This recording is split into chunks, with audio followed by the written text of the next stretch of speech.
Sveiki, eteryje Info diena ir karščiausios naujienos.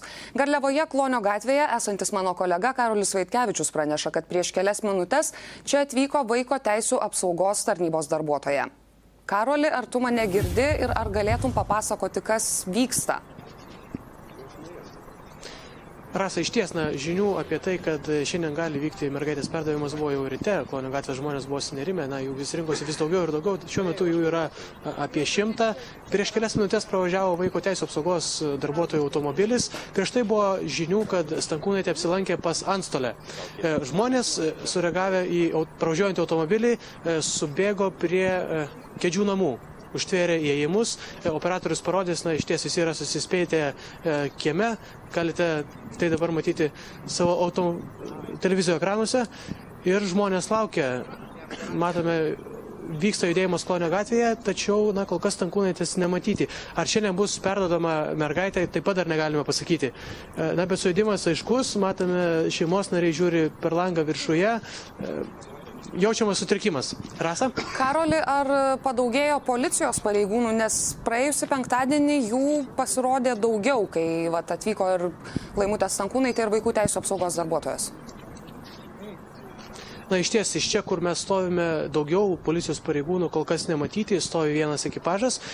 Pareigūnai taip pat ir nesiartina. Vaiko teisių apsaugos specialistai iš automobilio taip pat nelipa. Įtariama, kad lukuriuojama atvykstant Stankūnaitės. Rasa? Karoli, ar yra grįžusi namo laikinoji mergaitės globėja Neringa Venckienė? Ne, Venckienė buvo pasirodžiusi dieną, tačiau trumpai pabuvusi namuose išvyko. Kol kas namuose yra tik tai seneliai ir Skučienė, bei dar keli artimiausi aplinkos žmonės. Rasa?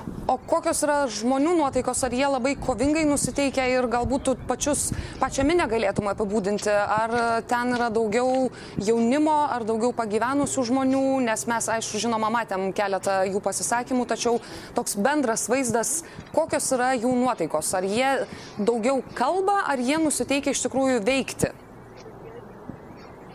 Išties, prieš tai kalbėjome su žmonėmis, visi kaip vienas tikino, jeigu bus panaudotas smurtas prieš mergaitę, jie visi stos mūrų ir gausom pareigūnų ir priešinsis iki paskutinio. Kiek yra tiesos, veikiausiai nereikėtų ir patikrinti. Tačiau žmonės nusiteikia rimtai, iš pradžių buvo daugiau pagyvenusio amžiaus žmonių, tačiau pasibaigus darbo dienai matyti renkasi jaunimas, sureagavusi situaciją, paskambinus matyti draugams, vienas po kito į Klonio gatvę vyksta automobiliai, ir žmonių daugėja. Rasa? Ačiū tau, Karoli, ir manau, kad mes įvykiams vystantis būtinai su tavimi dar susisieksime, o kol kas tęsime.